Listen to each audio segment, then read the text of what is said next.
Arizona wildlife. Is it a real concern of living in Scottsdale? Scorpions, rattlesnakes, coyotes, mountain lions, is all of it actually out there, or is it just stuff people say to scare you off from moving here?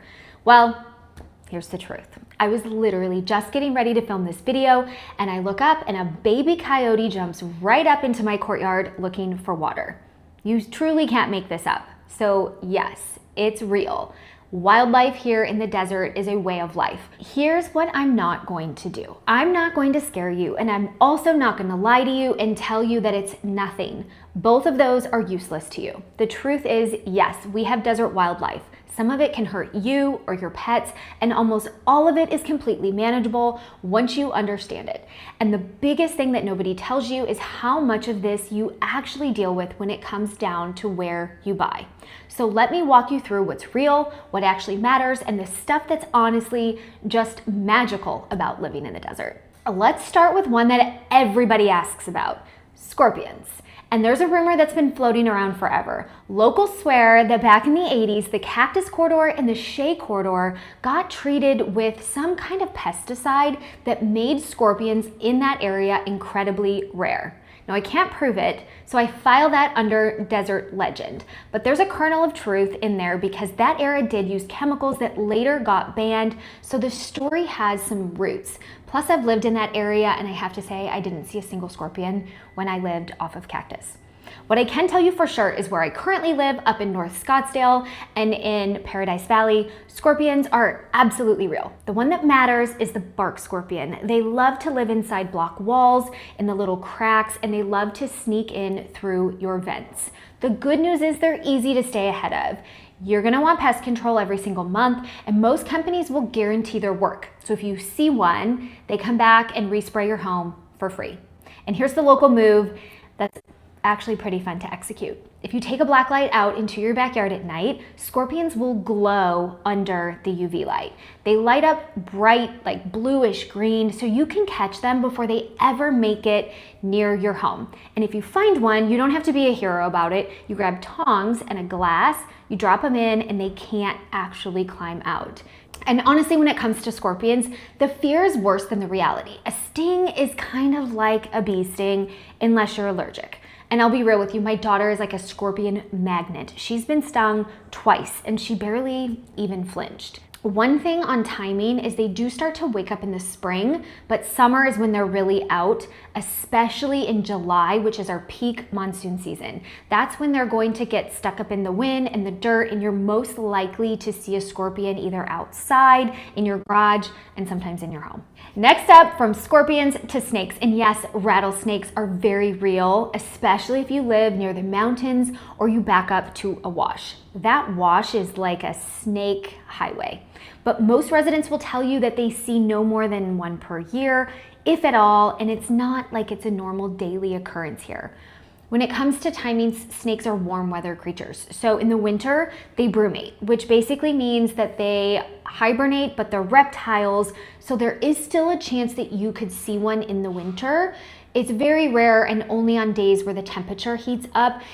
And if you do see one or maybe even step on one, they don't react because they're just in their slow motion brumation. Spring through fall is when you need to stay aware, whether you're hiking or just spending time outdoors.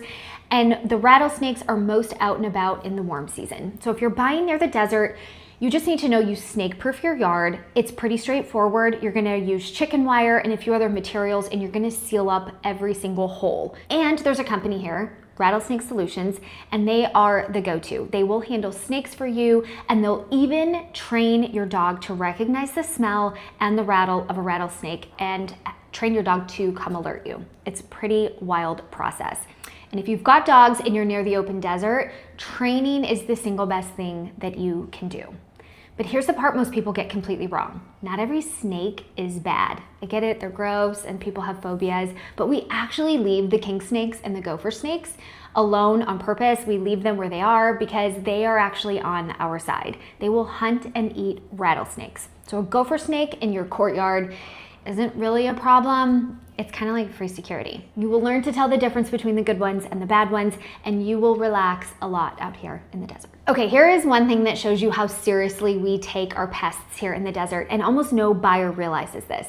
Our seller property disclosure here in Arizona, which is the form that a seller fills out about the home as they're selling, actually has a line on it for snakes and scorpions. The seller is supposed to disclose to the buyer whether they have seen any of the above on the property. Most people have no idea that that's even on there, and it is a big question that comes up when people are house hunting here in Scottsdale. But when I'm helping you buy, that disclosure is one of the first places that I look, because like I said, this can be completely house to house. One home can have them while the neighbor next door has no idea that it's even a problem.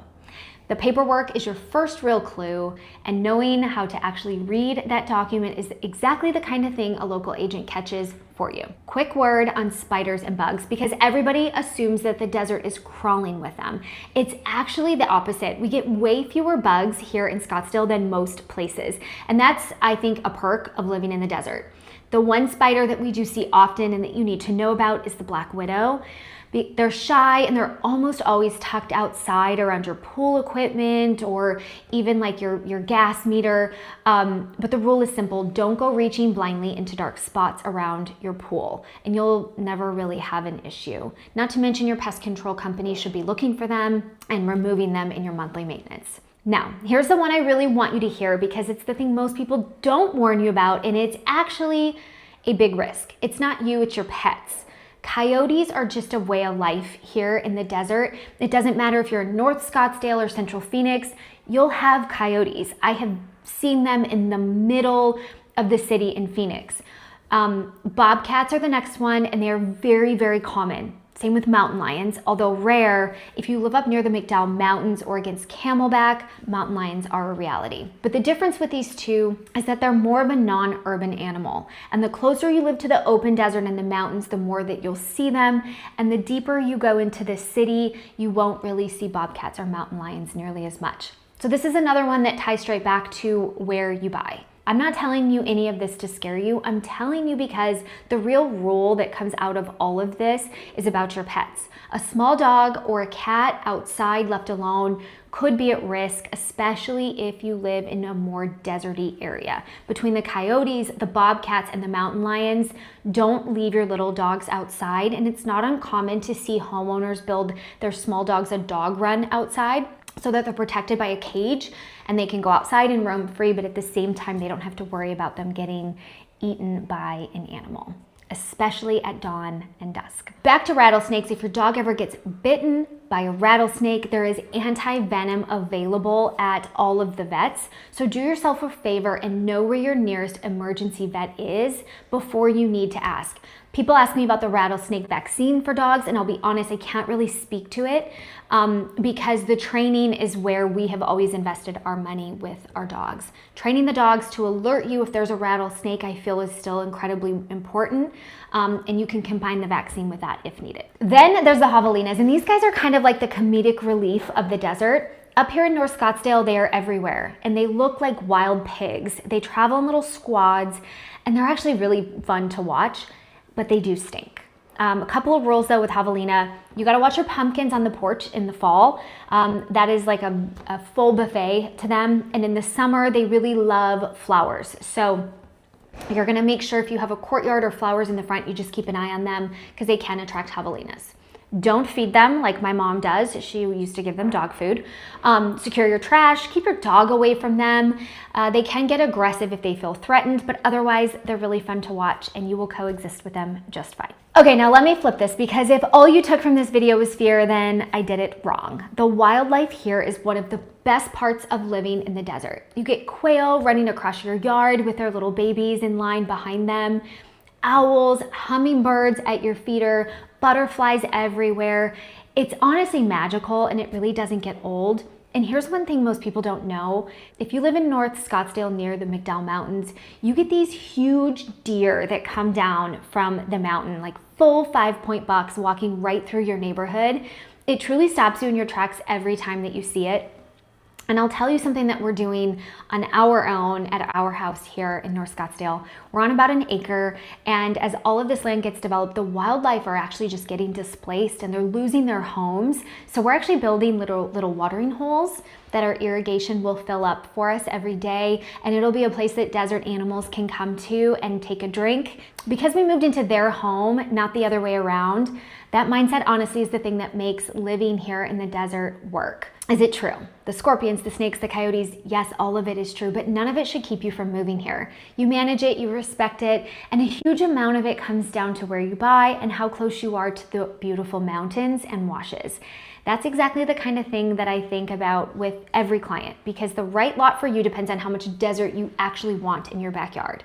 So if you're thinking about moving to Scottsdale and you want someone who will give you the truth, the good, the bad, and the scary, that's what I'm here for. Drop your questions below in the comments. I promise I'll read them. And make sure you hit that subscribe button, because I break down what it's really like to live here every single week.